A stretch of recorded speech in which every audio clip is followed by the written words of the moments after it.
तीन बहनों की लालची भाभी। करिश्मा, रेशमा और मनीषा तीन बहनें हैं। उनका एक भाई भी है, मयंक। मयंक अपनी बहनों को बहुत प्यार करता है, लेकिन मयंक की पत्नी सविता इस मामले में मयंक से बिल्कुल ही अलग है। वो अपनी ननदों का जितना बुरा कर सकती है उतना बुरा करती ही रहती है और अपनी ननदों पर हुक्म भी चलाती है। करिश्मा, करिश्मा, तुमने अभी तक नाश्ता नहीं बनाया? तुम्हारे भैया को ऑफिस जाने में देर हो रही है। हाँ भाभी, बस अभी बनाती हूँ। करिश्मा, तुम ये ढीलापन छोड़ दो। कल को पराये घर जाना है। वहाँ अगर तुम इस तरह से काम करोगी तो लोग क्या कहेंगे कि माँ ने और भाभी ने कुछ सिखाया नहीं। और तुम्हारी दोनों बहनें कहाँ हैं? रेशमा मार्केट गई है और मनीषा सो रही है। क्या? सुबह के 8 बज रहे हैं और ये महारानी अभी भी सो रही है? ये कहते हुए सविता अपनी सास दुर्गा देवी के पास जाती है। माँ जी, देख रही हो अपनी बेटियों के तौर तरीके? क्या हुआ बहू, सुबह सुबह क्या कर दिया मेरी बेटियों ने? अरे एक तो अभी अभी उठकर किचन में गई है, दूसरी सुबह सुबह बाहर चली गई और तीसरी अभी तक सो रही है। क्या करूं मैं इन तीनों का, मैं तो परेशान हो गई हूँ। जा जाकर उठा उसे और रेशमा से मैं बात करती हूँ। सविता सीधा मनीषा के कमरे में जाती है और उससे कहती है, महारानी जल्दी उठो, सूरज सर पर आ गया है। भाभी थोड़ी देर और सोने दो ना, मैं रात को लेट सोई थी। वो क्या ना यूनिट टेस्ट चल रहे हैं। शराफत से उठती है या नहीं, या फिर पानी की भरी बाल्टी डालूं तेरे ऊपर? नहीं नहीं भाभी, मुझे बिस्तर में नहीं आना, उठती हूँ मैं। मनीषा जल्दी से उठकर बाथरूम में चली जाती है। सभी आराम से बैठकर नाश्ता कर रहे होते कि तभी रेशमा बाजार से हाथ में सामान लिए आ जाती है। रेशमा को देखते ही सविता उस पर बरस पड़ती है। लो, आ गई महारानी। ऐसा भी क्या सामान लाना था जो सुबह आंख मलते ही बाजार की तरफ रवाना हो गई? भाभी, कल आप ही तो चीख रही थी कि घर का सारा सामान मुझे ही लाना पड़ता है, घर में किसी को भी किसी काम से कोई लेना देना नहीं है। अब मैं बाजार जाकर सामान ले आई तो आपको इस बात से भी तकलीफ हो रही है? देख रही हो माँ जी, अपनी बेटी की जुबान कैंची से भी तेज चलती है। और मयंक, आप तो कुछ कहेंगे नहीं अपनी लाडली बहन को? रेशमा, अपनी भाभी से ऐसे बात नहीं करते। चलो माफी मांगो। भैया, मैं क्यों माफी मांगू? आप भाभी से बोलिए ना कि हम पर कम हुक्म चलाया करें। हम इस घर की बेटियां हैं और आपकी पत्नी की ननद है, नौकरानी नहीं। लो कर लो बात। इनकी भलाई के लिए कुछ भी बोलो तो इन्हें बुरा लग जाता है। इस घर में यही इज्जत है मेरी। देख लो माँ जी, आपकी बेटी किस लहजे में मुझसे बात कर रही है। सविता वहाँ से चली जाती है। मयंक को बहुत गुस्सा आता है, वो भी वहाँ से चला जाता है। फिर करिश्मा रेशमा को समझाती है, रेशमा, तुम्हें भाभी से माफी मांग लेनी चाहिए थी ना। लेकिन दीदी, मैंने कुछ किया ही नहीं, तो मैं माफी क्यों मांगू? हाँ करिश्मा दीदी, रेशमा दीदी जैसे ही घर में आई भाभी ही उन पर चिल्ला रही थी। हाँ, मैं मानती हूँ कि गलती भाभी की थी। मैं तो इसलिए बोल रही हूँ कि भाभी ने माँ को तो पूरी तरह अपने वश में कर लिया है। वो हमारी बात सुनती ही नहीं। मयंक भैया हमारे लिए हमेशा खड़े रहते हैं, इसलिए उनकी बात का मान तो तुम्हें रखना चाहिए था ना। कोई फायदा नहीं दीदी, कुछ दिनों की बात और है, भाभी उन्हें भी हमारे खिलाफ भड़का देंगी। फिर वो भी माँ की तरह हमारी किसी बात का विश्वास नहीं करेंगे। इसी तरह सविता अपनी तीनों ननदों को किसी न किसी बात पर परेशान करती रहती थी। एक दिन मयंक अपनी तीनों बहनों के लिए गिफ्ट लाया। करिश्मा, ये तुम्हारे लिए हार का सेट। रेशमा, तुम्हारे लिए सुंदर सी ड्रेस। और मनीषा, तुम्हें किताबें पसंद है ना, तुम्हारे लिए किताबें लाया हूँ। थैंक यू भैया, थैंक यू भैया, थैंक यू भैया। करिश्मा, तुम्हारा नेकलेस कितना सुंदर है, ये भैया कहाँ से ले आए होंगे? मैंने भैया को 3 दिन पहले फोन पर ये डिजाइन दिखाया था और आज भैया ये ले आए। सविता तो अपनी ननदों के गिफ्ट्स देखकर जल गई और करिश्मा का नेकलेस तो उसे भी बहुत पसंद आया था।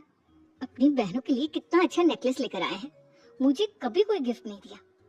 मैं आज ही ये हार चुरा लूंगी। रात में सविता करिश्मा का हार चुरा लेती है और इसी तरह उसे अपनी ननदों की जो भी चीज अच्छी लगती वो उसे मांगती नहीं, बल्कि रात के अंधेरे में चुरा लेती। इसी तरह दिन बीतते गए और सविता ने मयंक के दिल में भी उसकी बहनों के लिए नफरत पैदा कर दी। एक दिन मयंक ने करिश्मा और रेशमा के लिए रिश्ता देखा और ये बात उसने घर में सबको बताई। माँ, करिश्मा और रेशमा के लिए बहुत अच्छा रिश्ता आया है, वो लोग कल इन्हें देखने आ रहे हैं। आप और सविता मिलकर सारी तैयारी कर लेना। ये सुनकर करिश्मा और रेशमा खुश हो जाती हैं, लेकिन सविता सोचती है, अगर इन दोनों बहनों की शादी हो गई तो घर और बाहर का काम कौन करेगा? मनीषा तो एक नंबर की कामचोर है, उससे तो किसी बात की उम्मीद लगाना ही बेकार है। मुझे इस शादी को रोकना होगा। अगले दिन सभी लड़के वालों के स्वागत की तैयारी करने में लगे होते हैं। तभी मयंक अपनी बहनों से आकर कहता है, तैयार हो गए तुम दोनों?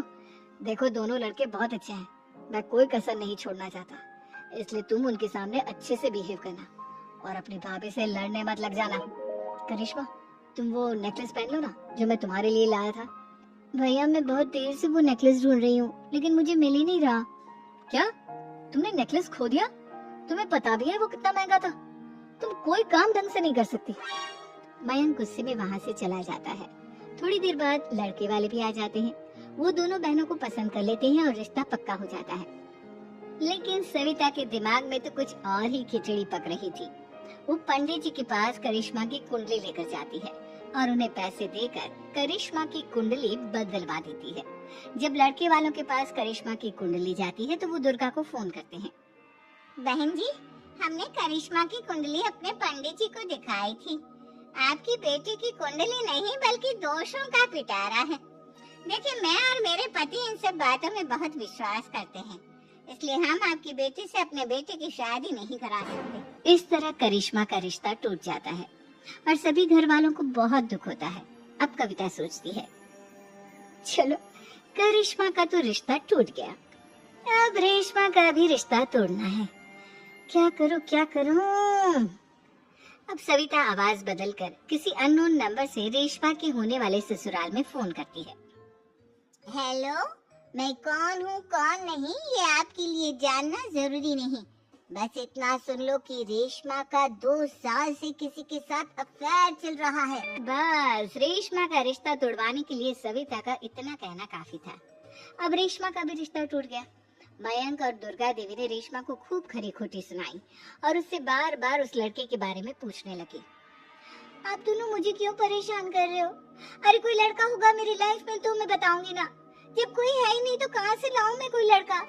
तेरे होने वाले ससुराल वालों को फोन किसने किया था?